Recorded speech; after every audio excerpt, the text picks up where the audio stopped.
Thanks very much, folks. Good evening. Jazz and the Weimar Republic. When the guns fell silent at 11 a.m. on November the 11th, 1918, the world was in shock. Of course, revelries in the cities of the supposed winners of this bloodfest were immediate and intense. But behind the relief and the hope that indeed this had been the war to end all wars was the deadening and intractable feeling of grief, and in various ways a rising tide of anger. Because an unprecedented amount of blood had been spilt, 16.5 million deaths and 21.2 million wounded worldwide. In Germany, nearly 2.5 million had died and 4.2 million were wounded.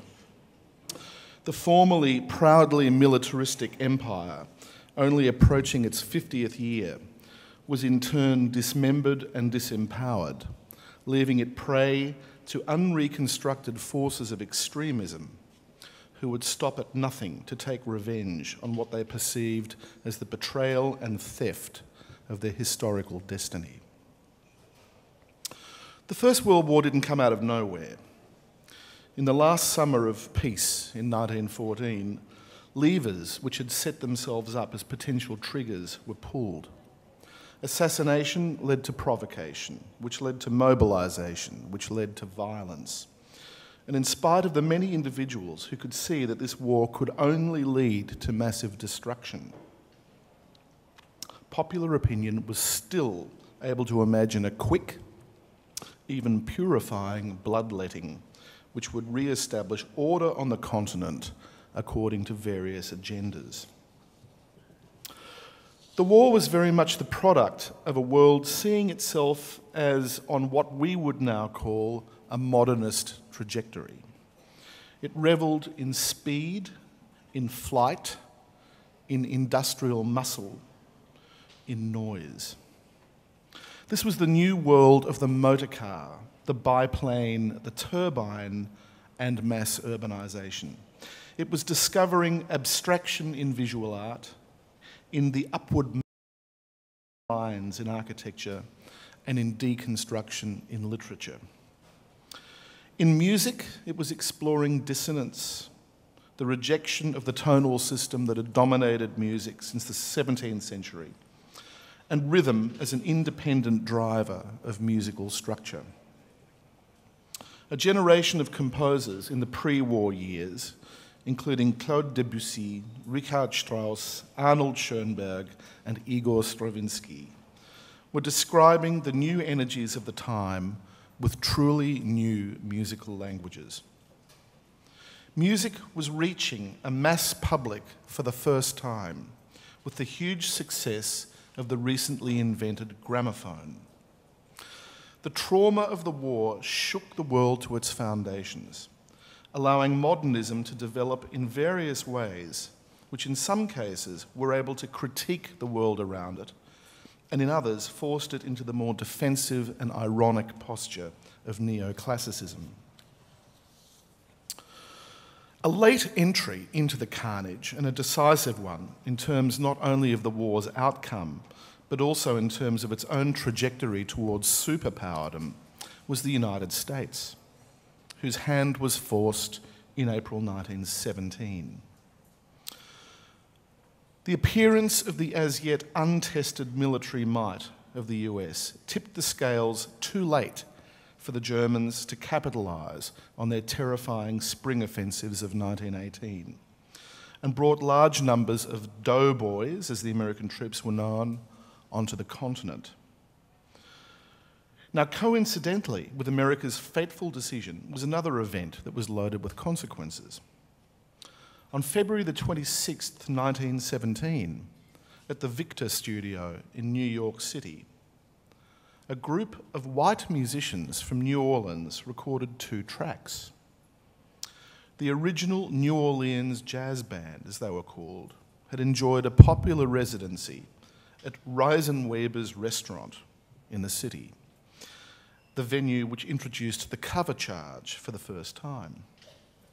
And they recorded livery stable blues with its imitation animal sounds, and Dixie Jazz Band One Step, later the subject of a copyright suit, a recording that went on to sell over 1 million copies.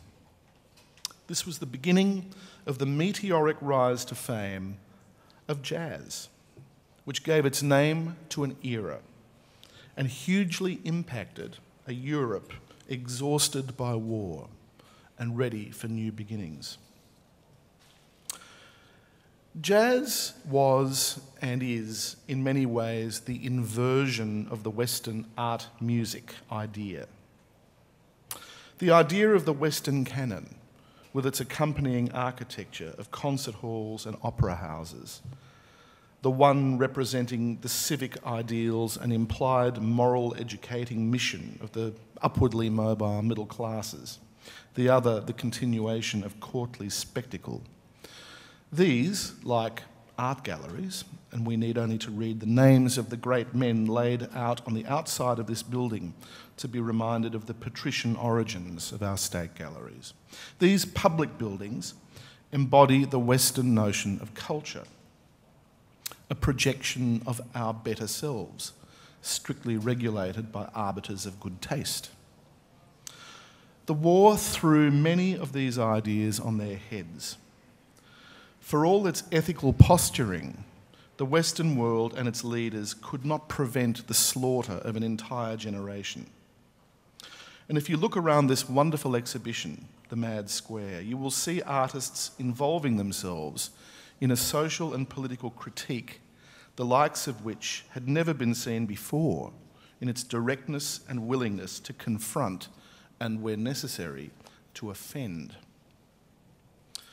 Georg Grosch and Otto Dix give us the grotesquerie of post-war Berlin, with particular attention to the ravages of the modern battlefield on a generation left largely to fend for themselves, with the added psychological burden of knowing that it had all been in vain.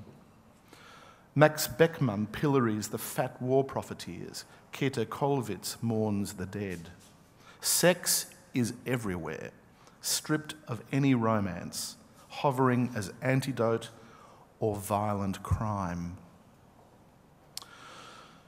The promise of the Weimar Republic was the reorientation of the German state away from the militarised view of public service held in such esteem by a Prussian elite centred around the bizarre figure of the last Hohenzollern Kaiser, a society so mercilessly pilloried by Karl Zuckmayer in his 1931 play, The Captain from Köpenick.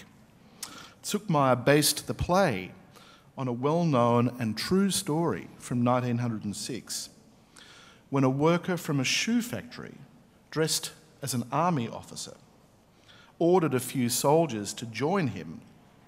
They unhesitatingly obeyed, as one did, boarded a train for the town of Köpenick, where he had the mayor arrested and confiscated over 4,000 marks.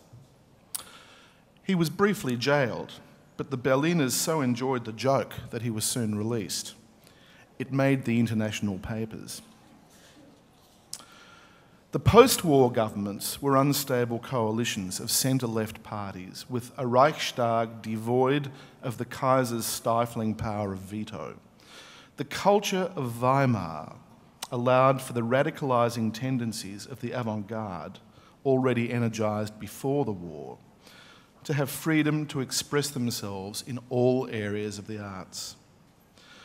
The downside of this was the inability of the weak Weimar government, seen as the creation of the victorious Allies, to prevent the rise of an equally radicalised right, armed through an alliance with conservative industrialists and mercantile interests and a disaffected military dreaming of revenge.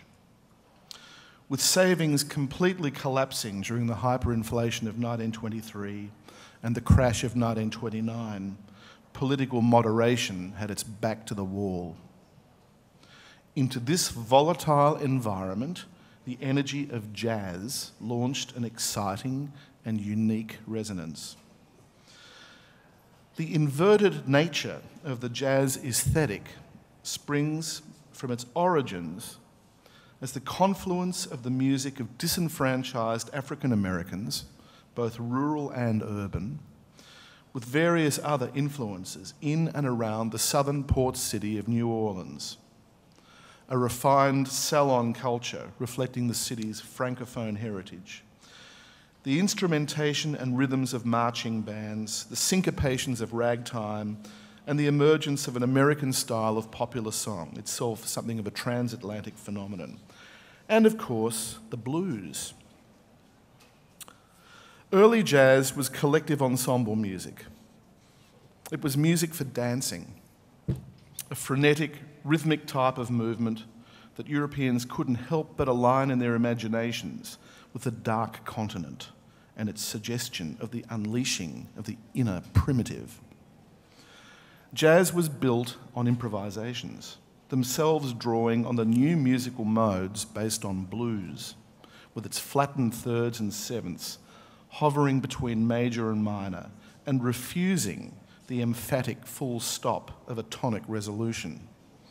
This was the music both of rhetorical ellipsis and formal forward movement. A kinetic music for a culture in high gear, explosive, impolite, exotic, sexy. Here the drummer was king, driving the music forward with patterns of 2 beats against 3 that mirrored in their ambiguity the harmonic duplicity of the bluesed-out melodic lines. It wasn't until the Hot 5 recordings of Louis Armstrong from 1925 that the idea of the star soloist was born. His approach to his instrument, its vocalised phrasing, his back-on-the-beat style, which sets up a gorgeous friction with the rhythm section, the basis of what we now call swing, his virtuosity, his bravado and charisma, the product of a poverty-stricken beginning as an African-American orphan. All this was new, and the ultimate challenge to anyone who held entrenched ideas about the innate superiority of white or Western culture, whether from a Christian charity point of view or from a racial biological one, the very idea at the ideological roots of the growing Nazi movement. One of the first experiences Berlin audiences would have had of this new force of jazz was a revue that opened in 1926 called Chocolate Kitties, with an all-black orchestra led by Sam Wooding. While not jazz in the strictest sense, the show included jazz numbers, and the orchestra certainly contained jazz musicians, who recorded several sides while in Berlin. The city was certainly ready for it. A new generation of composers saw the energy of jazz as a new input into their musical vocabulary. Its countercultural allure helped them to draw a stylistic line between themselves and the previous generation, still dominated by the enormous shadow of Richard Wagner.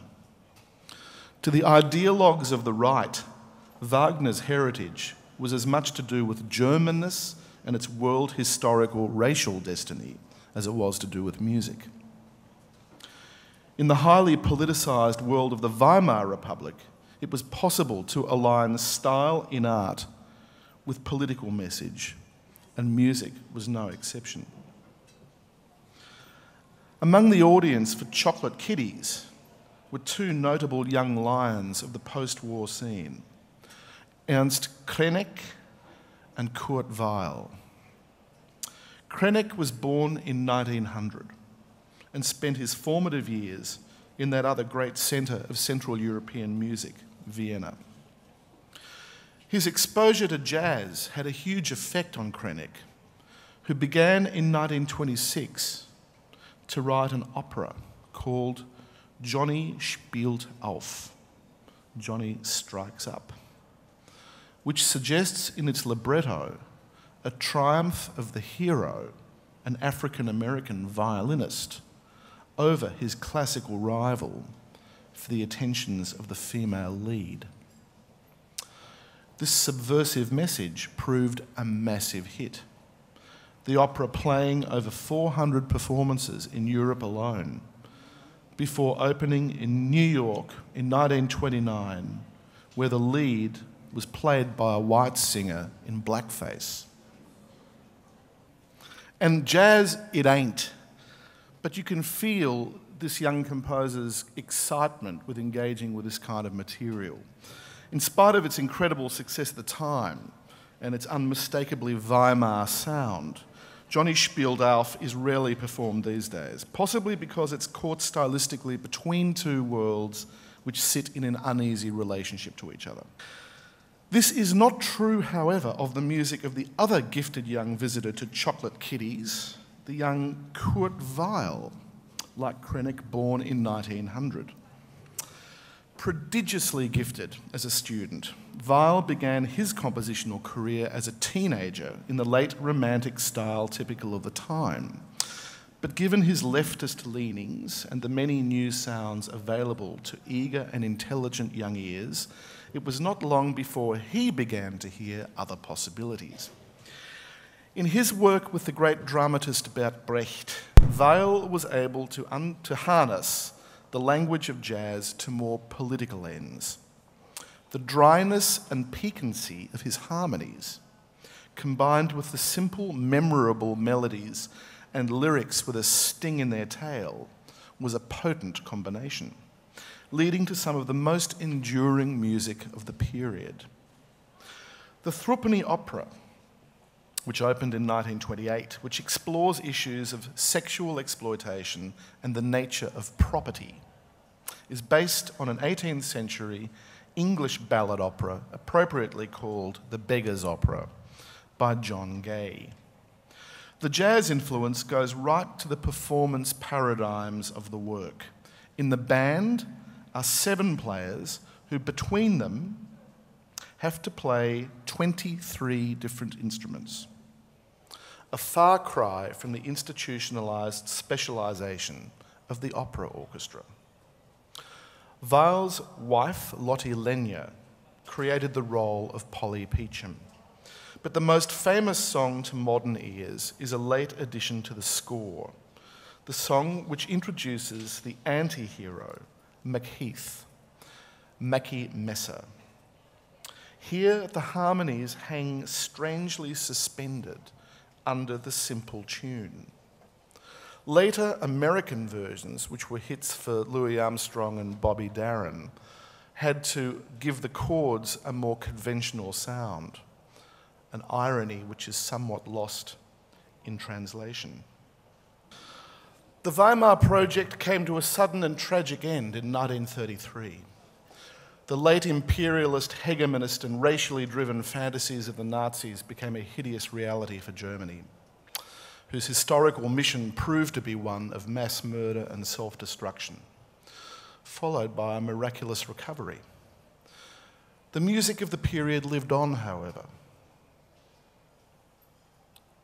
with so many leading artists and intellectuals, together with Weill and Krennic, migrating to the United States. Many of these people were Jews, where the legacies of Weimar were discovered by musicians of a later generation. Kurt Weill became active on Broadway, and Krennic taught at various universities in the United States and Canada. Jazz had evolved by the 60s into a new form of art music, highly sophisticated, complex, literate, aestheticised and multifaceted. With the civil rights struggle in full throttle, jazz, the great creation of the Black American experience, itself became politicised and found with a new generation of performers and composers, people such as Charles Mingus, Archie Shepp and Abbey Lincoln, powerful ways to convey the messages of freedom and equality. The music of Kurt Weill was also rediscovered by certain arrangers in the 60s who were searching for new forms to drive the elaborate improvisations of key soloists. A new curiosity about European music was informing jazz. which now could point to its own avant-garde, pushing jazz towards new sounds and forms of expression. Indeed, there was even a movement calling itself Third Stream, which attempted to align jazz and classical music, just as the Weimar composers had done, but this time from the jazz side. And this is the nature of jazz music, being as much rooted in individual performance practice as it is in compositional structures. Jazz is constantly reinventing itself, and thus continues to exist as a word for something we find hard to pin down, but nevertheless identify as a part of our cultural understanding. Of course, the influence of Weill is felt way beyond jazz, with various rock and pop performers from Lou Reed to Marianne Faithfull having covered his works. The originals remain in the repertoire as well, and their messages remain as potent as ever. The Weimar time was one of a clash of determinisms, of historical outcomes, of destinies. It is little wonder that the music therefore continues to offer us the opportunity to reinterpret it from generation to generation. Thank you very much. I think it's time to go.